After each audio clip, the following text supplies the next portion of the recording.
லோக்கல்வெல் மருந்தக மென்பொருள் குழுவிலிருந்து சிராக் உங்களை வரவேற்கிறேன். எங்கள் யூடியூப் சேனலுக்கு குழு சேரவும். இன்றைய காணொளியில் புதிய அம்சமான நோயாளி மருத்துவம் பின்தொடர்தல் பற்றிய தகவலை வழங்குகிறோம். நீங்கள் எனது திரையை பார்க்க முடிந்தால் அகமதாபாத்தில் மொத்த ஆரோக்கியம் என்ற பெயரில் ஒரு மருந்தக கணக்கை திறந்துள்ளோம். 30 நாட்களின் தரவுகளை பார்த்தால் மென்பொருள் 607 வாடிக்கையாளர்களுக்கு விற்றதை காட்டுகிறது. மருந்தக வணிகம் 2 வகையான வாடிக்கையாளர்களை பெறுகிறது.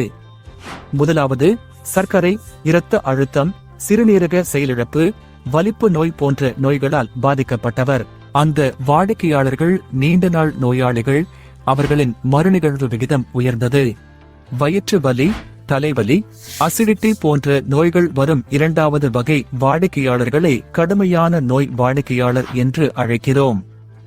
இந்த வணிகம் கடந்த 30 நாட்களில் 212 வாடிக்கையாளர்களுக்கு சேவை செய்தது. மீண்டும் மீண்டும் வாடிக்கையாளர்களின் எண்ணிக்கை சுமார் 400. ரிபீட் என்பது கடந்த 30 நாட்களில் மீண்டும் உங்களிடம் வந்த பழையதை குறிக்கிறது. சராசரி மருந்தக வணிகத்தில் 30% முதல் 40% வரை மீண்டும் வாடிக்கையாளர்கள். ஆனால் இங்கே 67% முதல் 70% வரை ரிப்பீட் வாடிக்கையாளர்கள். வாடிக்கையாளர்கள் ஏன் அதிகரிக்கிறார்கள் என்பதை இந்த வீடியோவில் பார்ப்போம். முதலில் விற்பனை பிரிவுக்கு வாருங்கள். புதிய விற்பனையை கிளிக் செய்யுங்கள். இங்கே ஒரு வாடிக்கையாளரை தேர்ந்தெடுக்கிறேன். இப்போது நாம் ஒரு தயாரிப்பை சேர்த்தால், நான் குளோனஸ் MD ஐ உருவாக்கி கவலைக்காக கொடுத்தேன் என வைத்துக் கொள்வோம். இந்த தயாரிப்பு சேர்க்கப்படும் போது மென்பொருள் வாடிக்கையாளர் சுயவிவரத்தை பார்த்து குளோனஸ் MD ஃபாலோஅப் தேவை என்று காண்பீர்கள். ஏன்? இது கவலைக்காக வழங்கப்படுகிறது, மேலும் வாடிக்கையாளருக்கு மீண்டும் தேவைப்படும். அவை எப்போது தேவை?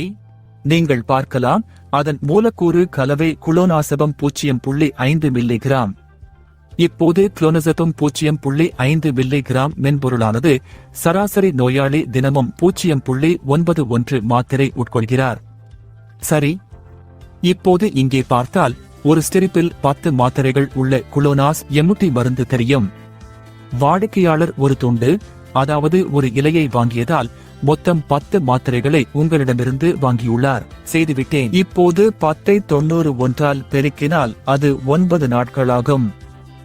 இன்றைய தேதியில் 9 நாட்கள் கூட்டினால் 24ஆம் தேதி வாடிக்கையாளருக்கு மீண்டும் இந்த மருந்து தேவைப்படும் என்று மென்பொருள் காட்டுகிறது.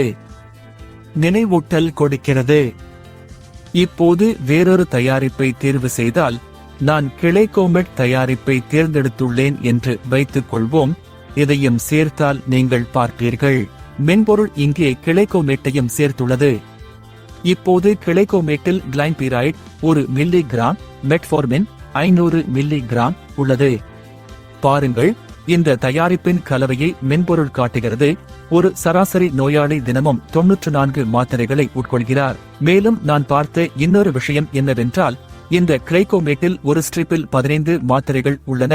அவர் ஒரு துண்டு வாங்கியதால் 15 மாத்திரைகளை நான் 90ஆல் பெருக்கினால் தேதியின்படி 14. வரும் 30ஆம் தேதி அவருக்கு மீண்டும் இந்த மருந்து தேவைப்படும் என்று மென்பொருளே சொல்லி இருக்கிறது. இப்போது நீங்கள் சேமிக்கும் போது இந்த 2 தயாரிப்புகளின் ஃபாலோ அப் மென்பொருள் தானாகவே வாடிக்கையாளரின் சுயவிவரத்தில் சேர்க்கும். வாடிக்கையாளருக்கு நினைவூட்டல் தேதி என்று மென்பொருள் டேஷ்போர்டில் நினைவூட்டலை காட்டும். பின்தொடரவும் என்பதை கிளிக்கினால் மென்பொருள் பின்தொடர்தல் பகுதிக்கு அழைத்துச் செல்லும்.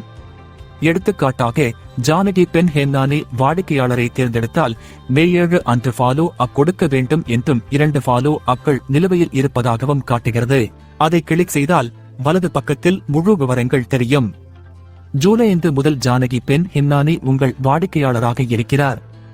ஜூலை 5 முதல் மென்பொருள் அவளை கண்காணிக்கிறது. அவள் 80 வயது பெண். மென்பொருள் உங்களுக்கும் காண்பிக்கும். கீழே வந்தால் முக்கிய தரவுகளை காட்டுகிறது. முக்கியத்துவம் என்றால் என்ன? இந்த வாடிக்கையாளர் மீண்டும் வருவதற்கு 60% வாய்ப்பு இருக்கிறது. மொத்த வாடிக்கையாளர் 19 முறை வாங்கியிருக்கிறார். 5199 ரூபாய் மதிப்புள்ள வியாபாரம். சராசரியாக 10 நாட்களுக்கு ஒரு முறை திரும்பி வருகிறார். ரூபாய் மதிப்புள்ள பொருட்களை வாங்குகிறார். இதுவே வாடிக்கையாளர் தரவு பகுப்பாய்வு. கீழே வந்தால் மென்பொருள் அதை காட்டும். இங்கே பாருங்கள், இது உங்களுக்கு ஃபாலோ அப். எசிட்டலோப்ரம் குளோனாசபம் என்பது வலிப்பு நோய்க்கு கொடுக்கப்படும் மருந்தாகும். இது கவலைக்கோளாறுக்கு பயன்படுத்தப்படுகிறது. இந்த மருந்தின் சராசரி நோயாளி தினமும் 2 முதல் 14 மாத்திரைகளை உட்கொள்கிறார். இது ஒரு அட்டவணை X வகை மருந்து. நோயாளி மோரு அன்று 30 மாத்திரைகளை வாங்கினார். மேலும் அவர் மே 20 அன்று 10 மாத்திரைகளை வாங்க வருவார். 30 மாத்திரைகள் வாங்குபவர்கள் இல்லை. எங்கிருந்து வந்தது? மென்பொருள் வாடிக்கையாளரின் வரலாற்றை பகுப்பாய்வு செய்கிறது. அவர் 30 டேப்லெட்டுகளை வாங்கினார், ஆனால் அடுத்த முறை 10 டேப்லெட்டுகளை வாங்க வாய்ப்பு அதிகம். வலது பக்கம் பார்த்தால் பிராண்டை காட்டுகிறது. வாடிக்கையாளர் செட்டிலாக்ஸ் ஃபோர்ட் வாங்கியுள்ளார். இப்போது தயாரிப்பு கிடைக்குமா என்று பார்க்கலாம்.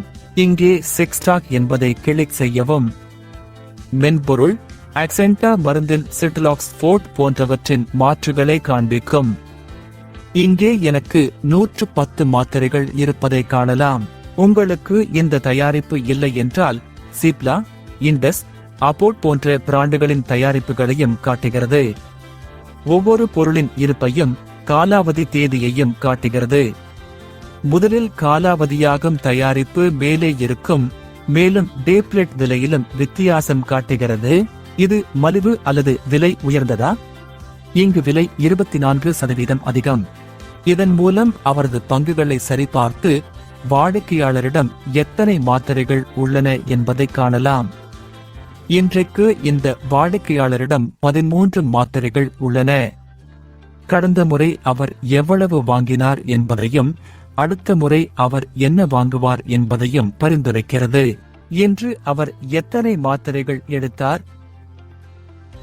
இங்கே கொடுக்கப்பட்ட பின்தொடர்தல் உங்களுக்கு உதவியாக இருந்தால் அதை பயனுள்ளதாக குறிக்கவும் அல்லது உதவியாக இல்லை என குறிக்கவும். அடுத்த முறை இந்த வாடிக்கையாளர் திரும்பி வரும்போது அல்லது வேறு வாடிக்கையாளர் வந்தால் அடுத்த முறை பரிந்துரையை வழங்குவதற்கு முன்பு அது அவர்களை பகுப்பாய்வு செய்யும். இங்கு நீங்கள் செய்ய முடியும். இது மிகவும் எளிதாக இருக்கும். ஒவ்வொரு பயனரும் தங்கள் கருத்துக்களை பதிவு செய்யலாம். ஜானகி பெண் மும்பைக்கு சென்றுவிட்டார். எனவே அவர் தற்போது ஊரில் இல்லை என்று இங்கே குறிப்பிடலாம். அவள் மும்பையில் இருக்கிறாள். இதை செய்வதன் மூலம் நீங்கள் இங்கே புதுப்பிக்கலாம். பின்னர் இந்த அப்டேட் அந்த பயனரின் பெயரில் வரும்.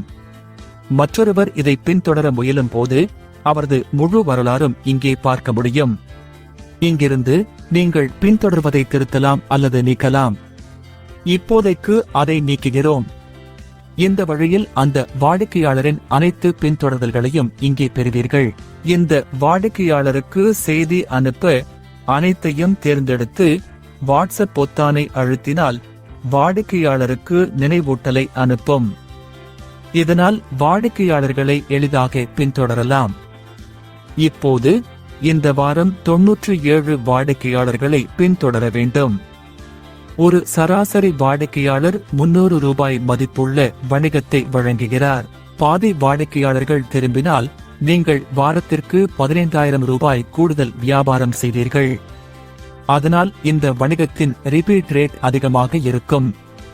விசுவாசமான வாடிக்கையாளர்கள் சில காரணங்களால் வரவில்லை என்பதால் அவர்களை திரும்ப வரவழைக்க நீங்கள் முயற்சிக்க வேண்டும். இந்த மென்பொருள் அவற்றையும் கண்காணிக்கிறது. உங்கள் வணிகத்திற்கு வரவேண்டிய 6 வாடிக்கையாளர்கள் சில காரணங்களால் வரமாட்டார்கள் என்பதை காட்டுகிறது. இந்த அம்சத்தை நோயாளிகளின் பின்தொடர்தல் என்போம். லோக்கல்வெல்லுக்கும் பிற மென்பொருளுக்கும் வித்தியாசம். மற்ற மென்பொருள் ரிவில் நினைவூட்டல் விலைப்பட்டியல் மட்டத்தில் வேலை செய்யும். ஆனால் பின்தொடர்தல் விலைப்பட்டியல் மட்டத்தில் வேலை செய்யாது. ஏனெனில் அதில் சர்க்கரை நோய் இருப்பதாக கொள்ளலாம். மருந்து மற்றும் நீங்கள் அவருக்கு ஒவ்வாமை மருந்தை கொடுத்தால் அந்த 2 மருந்துகளின் பின்தொடர்தல் தனித்தனியாக தீர்மானிக்கப்பட வேண்டும். லோக்கல்வெல்லில் செய்யப்படும் ஃபாலோ அப் அதன் மருந்து அளவில் செய்யப்படுகிறது.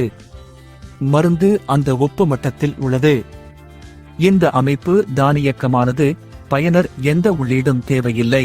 இதுவே நமது மருந்தை பின்தொடரும் முறை. நோயாளி மருத்துவம் பின்தொடர்தல் முறை. மற்ற மென்பொருட்களை விட மிகவும் வித்தியாசமானது. உங்களுக்கு இது தொடர்பான வேறு ஏதேனும் கேள்விகள் இருந்தால் அல்லது இதை பற்றி விரிவாக டெமோ செய்ய விரும்பினால் நீங்கள் எப்போது வேண்டுமானாலும் எங்கள் குழுவை தொடர்பு கொள்ளலாம் அல்லது எங்கள் குழு வழங்கும் இந்த வீடியோவின் கருத்து பிரிவில் உங்கள் கேள்விகளை வைக்கலாம். நீங்கள் உடனடியாக பதில் சொல்கிறீர்கள். நன்றி.